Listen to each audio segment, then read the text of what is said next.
오늘 말씀은 예수님께서 죽으심에 대해서 예언하는 내용입니다.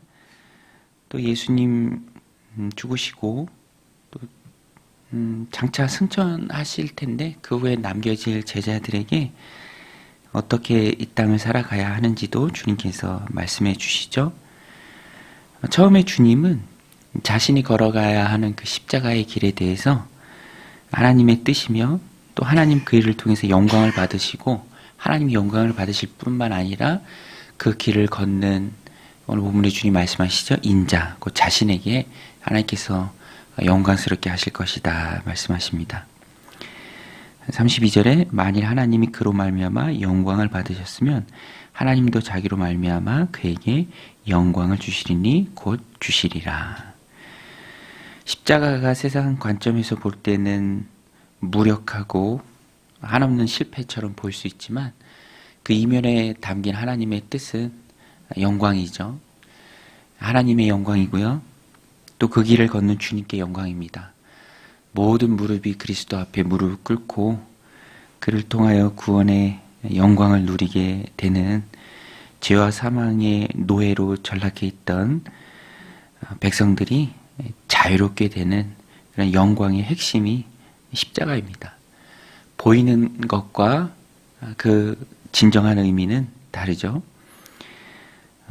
십자가가 있게 영광이 있는 것입니다. 십자가 없는 영광은 없죠. 사람들은 영광에 주목하고 영광 얻기를 원하지만 십자가를 거부한다면 진정한 영광과 승리는 요원한 일입니다.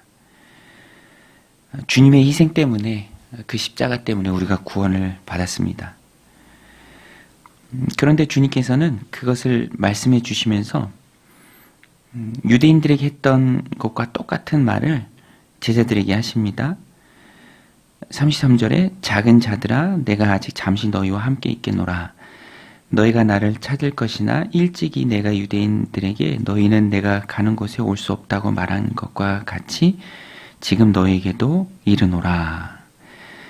주님이 가시는 그 십자가의 길을 제자들이 온전히 다 따를 수 없다. 1차적인 의미고요. 또 주님이 십자가를 지시고 죽으시고 부활하시죠. 영광스럽게 되십니다. 그리고 하나님 우편에 앉으시기 위해서 하늘로 들려 올려가십니다. 요한복음 14장에서도 주님 말씀하시죠. 나 있는 곳에 너희도 있게 하기 위해서 내가 너희가 거할 처소를 예비하러 간다. 결국에는 주님과 얼마 동안은 떨어져 있게 됩니다. 주님이 가신 그 곳을 따라갈 수 없는 것이죠. 그래서 주님도 지금 너희에게 내가 이른다. 내가 가는 곳에 지금은 따라올 수 없지만 나중에는 따라오리라. 이미 예수님을 통해서 하나님의 나라가 이 땅 가운데 임했지만 완전히 임한 것은 아니죠. 완전해지는 것은 이 땅의 삶을 마칠 때 영화롭게 되는 것을 말합니다. 중요한 관문을 통과하면서 영원해지는 것이죠. 영생입니다. 여기서는 맛을 보지만 완전하게 누리는 것은 아닙니다. 그래서 베드로가 여러 번 물어요. 어디로 가십니까? 왜 우리는 못 따라간다고 하십니까? 저는 어디든 따라가겠습니다. 36절에 시몬 베드로가 이르되 주여 어디로 가시나이까? 예수께서 대답하시되 내가 가는 곳에 내가 지금은 따라올 수 없으나 후에는 따라오리라. 이 정도로 주님이 말씀해 주십니다. 지금은 안 되지만 나중에 따라올 것이다. 우리 믿음의 소망도 영원한 하나님 나라죠. 하나님 나라가 있기 때문에 이 땅의 삶이 소중하고 정말 주님 잘 섬기면서 새로운 마음으로 하나님 주신 삶을 살아야 하고요. 그러나 그 자체가 완성은 아닙니다. 완성은 하나님 나라죠. 그 하나님의 나라를 바라보고 참소망 되신 주님을 바라보고 이 땅을 그리스도인들은 살아갑니다. 이 땅에서의 삶이 전부가 아님을 전제하고 살아가기에 달라요. 하나부터 열까지 다 다릅니다. 생각하는 거, 선택하는 거, 결정하는 거, 중요하게 여기는 거, 이전과는 다 다른 삶이 바로 제자된 우리의 삶입니다. 이것이 없다면 핵심이 없는 거죠. 목적이 없어져 버리는 것입니다. 누가 뭐라 해도 우리 그리스도인들에게 가장 중요한 것은 하나님 나라를 위한 이 땅에서의 삶입니다.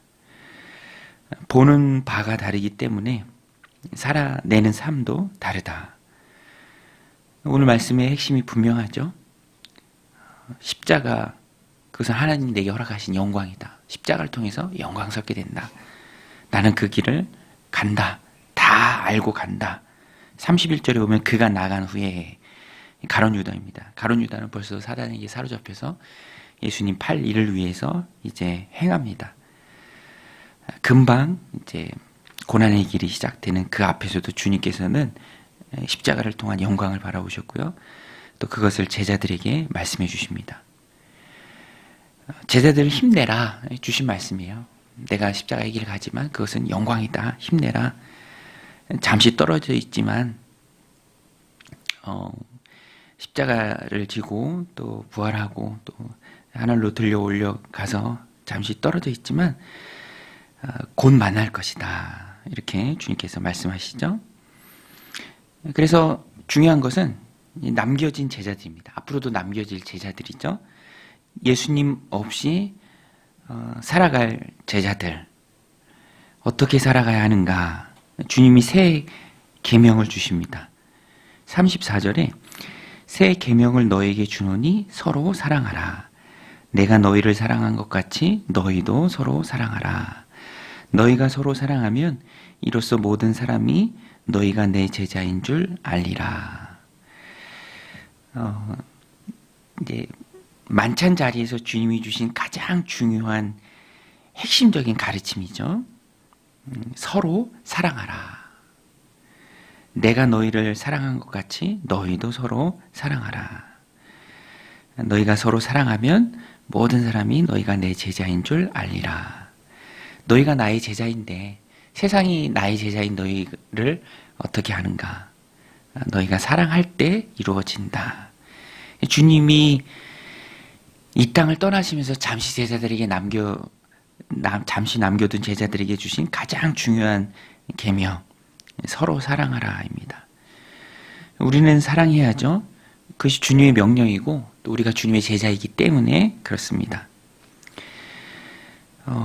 오늘 하루 하나님께서 우리에게 허락해 주신 삶을 살아갈 때 이 말씀 붙들고 살아가야 합니다. 내가 제자인데 주님과 잠시 떨어져 있는데, 물론 우리 마음 가운데 주님이 계시지만 가시적으로 볼 수 있는 것은 아니죠.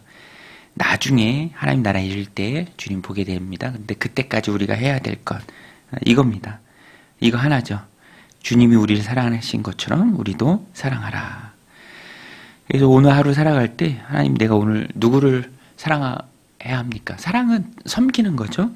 누구를 섬겨야 합니까? 세상에 주님을 보이는 가장 바르고 또 강력한 방법, 서로 사랑하는 것인데 우리가 그 사랑을 또 표현하고 실천하게 하옵소서. 우리가 주님 앞에 구해야 합니다. 남겨진 우리가 해야 할 첫 번째 일, 서로 사랑하라. 근데 서로 사랑하는 거, 주님 섬기는 거, 주님의 제자됨을 세상에 보여주는 거, 이게 열정만으로 되는 일은 아닙니다. 사람의 힘으로 되는 일이 아니죠. 가장 사랑하기 어려운 게 사람들이잖아요. 사랑하지 못할 이유가 너무 많죠. 그리고 그 사랑을 실천하기 우리는 너무나 연약합니다. 사랑은커녕 미움이 가득하고 또 금방 토라지고 또 포기할 때가 참 많이 있습니다. 인간적인 감정이 앞서고, 그래서 사랑은커녕 금방 낙심할 때가 참 많이 있습니다. 우리가 그만큼 연약한데요. 그래서 노력만으로, 열정만으로 되는 것이 아닙니다. 내 힘으로 되는 게 아니죠. 베드로가 이것을 잘 보여줍니다. 37절에 베드로가 이르되 주여, 내가 지금은 어찌 따라갈 수 없나이까? 주를 위하여 내 목숨을 버리겠나이다. 자기 생각으로 판단하고, 왜 못 따라간다고 하십니까? 어디든 나는 주님 따라가겠습니다. 사실 주님 그것만 얘기한 것이 아닌데, 베드로는 자기를 많이 신뢰하죠. 자기 힘을 믿습니다. 또 우월해요. 다른 제자들보다 훨씬 더 우월하다고 스스로 이때는 생각합니다. 그래서 내 목숨을 버리겠나이다 말할 때 예수님이 말씀하시죠. 38절에 예수께서 대답하시되 내가 나를 위하여 내 목숨을 버리겠느냐? 내가 진실로 진실로 내게 이르노니 닭 울기 전에 내가 3번 나를 부인하리라. 닭 울기 전에 내가 나를 3번 부인하리라. 한 번도 아니고 3번 모른다고 부인할 것이다. 주님 말씀하십니다. 정말 그러죠. 베드로는 닭 2번 울기 전에 3번 예수님 모른다고 부인합니다. 눈도 마주치지만 막 부인하면서 저주하면서 부인합니다.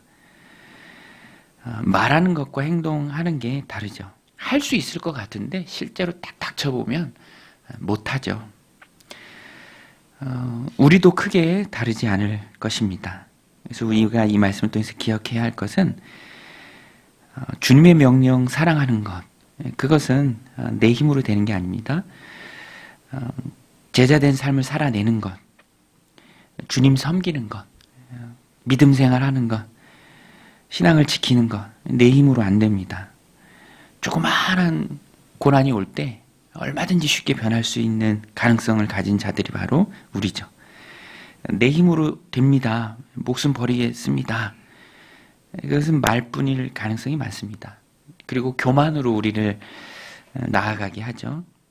높아지면 쓰러지기가 더 쉽죠.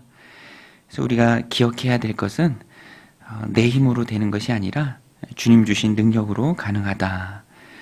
주님의 힘으로 가능하다. 빌립보서 4장 13절 바울의 고백이죠. 내게 능력 주신 자 안에서 내가 모든 것을 할 수 있느니라. 내게 능력 주시는 자 안에서만 내가 모든 것을 할 수 있느니라. 그래서 베드로에게 주님이 주신 말씀이 참 의미가 있습니다. 내가 나를 3번 부인하니라. 지금과 다를 것이다. 우리는 그것을 인정하고 나를 부인하고 나를 인정하면 주님을 부인하기가 쉽습니다. 자기가 그 안에 커졌기 때문에 자기 힘이기 때문에 그러나 실제로 자기 힘은 허상이죠. 나를 부인하고 주님을 신뢰하는 그 마음이 더 중요하다라는 것입니다. 십자가의 길을 걷는 우리에게 하나님 오늘 허락하신 귀한 말씀입니다. 서로 사랑하라. 내가 너희를 사랑한 것 같이 너희도 서로 사랑하라. 그럴 때 너희가 내 제자인 줄 알리라. 근데 그것이 내 힘으로 되는 것이 아닙니다. 주님의 힘으로만 가능하죠. 나는 그리스도와 함께 십자가에 못 박혔고 그런지 이제는 내가 사는 것이 아니라 내 안에 그리스도께서 사는 것입니다. 그래서 나를 부인하고 주님을 신뢰해야죠. 나를 부인하고 나의 십자가를 지고 주님을 따라야 합니다. 목숨을 버리겠나이다 라고 말하지만 실제로는 아무것도 못할 수밖에 없는 것이 우리의 삶입니다. 그만큼 우리의 연약함을 주님께 고백하고 주님 내가 연약하오니 오늘도 기도의 시간을 통해서 제자된 삶 살아갈 수 있도록 주님 섬기고 또 주님 사랑하라 내 허락하신 많은 사람들 섬기고 사랑할 수 있도록 하나님 나와 함께 하여 주옵소서. 내게 능력 주신 자 안에서만 내가 모든 것을 할 수 있습니다. 오늘 하루 내게 허락하신 많은 일들 내 힘이 아니라 주님의 힘으로 감당하는 주님의 힘으로 사랑하고 또 그 믿음의 삶을 살아내는 복된 오늘 하루 되게 하여 주옵소서. 간구할 때 하나님께서 우리에게 큰 힘을 허락해 주실 줄로 믿습니다. 우리 같이 말씀 붙들고 함께 기도하며 나아가겠습니다.